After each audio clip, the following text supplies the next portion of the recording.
अगर अंदर जाएंगे तो देखेंगे ओल्ड पार्लियामेंट हाउस में इतना ऊंचा था विजिटर गैलरी, इतना ट्रेडिशनल बिल्डिंग था, आर्किटेक्चर इतना अलग सा था, तो उधर से जंप नहीं कर पाएंगे। और न्यू पार्लियामेंट बिल्डिंग में तो जंप करना ही पड़ेगा, क्योंकि जंप करना बहुत आसान नहीं होगा क्योंकि बहुत नीचे है। तो ये बानिया और इंडस्ट्रियलिस्ट का जो डिफरेंस है वही हमको लगा, पहले से भी लग रहे थे, कल तो एकदम हमको लगा कि यही है। और बहुत सीरियस इशू है, जैसे काकोली ने बोला, सिक्योरिटी ब्रीच का बहुत सीरियस इशू है। हम इसका जांच चाहते हैं और Delhi police, CISF and home ministry specially, Modi ji का इतना कितना जल्दबाजी था। न्यू पार्लियामेंट बिल्डिंग सिक्योरिटी एक्सचेकर क्या है नहीं है, इसको जांच नहीं लेने से इतना जल्दबाजी क्या था। 2024 इलेक्शन के पहले सब इलेक्शन इश्यू बन रहा है। पार्लियामेंटेरियन का सिक्योरिटी भी स्टेक में है, और सिर्फ पार्लियामेंटेरियन का सिक्योरिटी का बात नहीं है। अगर पार्लियामेंटेरियन का सिक्योरिटी का ये हालत है तो आम आदमी का, आम जनता का हालत क्या है देश में, ये हमारा प्रश्न रहेगा। नेशन क्या स्टेक में नहीं है, नेशन का सिक्योरिटी क्या स्टेक में नहीं है।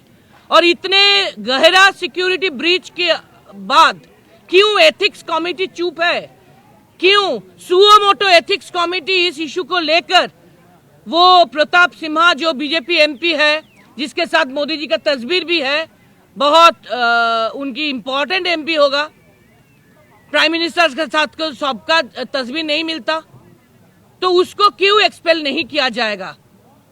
सिक्योरिटी ब्रीच अगर इतना इंपॉर्टेंट इश्यू है तो हम बहुत सीरियसली जानना चाहते हैं, we the people of India जानना चाहते हैं। सबने उसको कंडम किया है, बहुत ही दुर्भाग्यपूर्ण घटना है, इसमें कहीं दो मत नहीं है।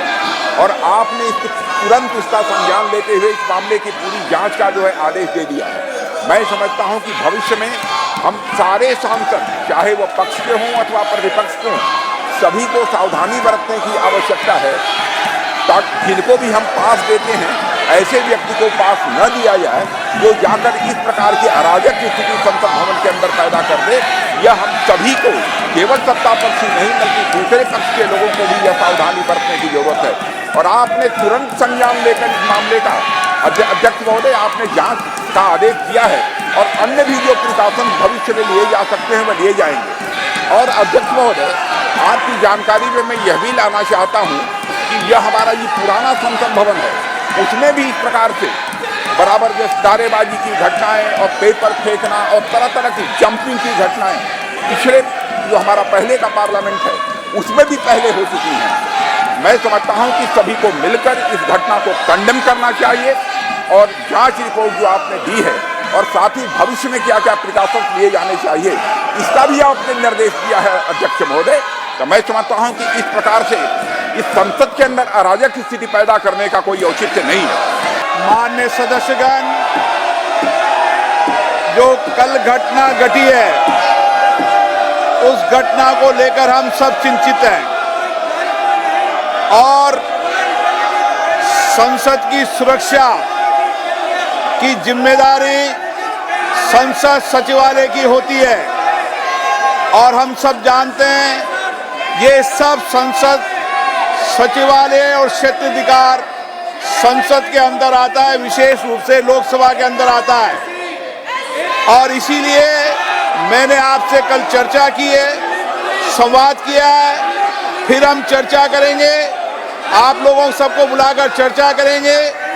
सारी सुरक्षा की जिम्मेदारी और क्षेत्राधिकार लोकसभा सचिवालय का है और इसीलिए लोकसभा सचिवालय फिर आपसे चर्चा करेगा।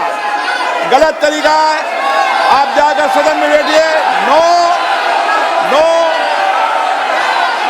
सरकार कभी भी लोकसभा सचिवालय में हस्तक्षेप नहीं कर सकती। नो, हम करने भी नहीं देंगे। नो।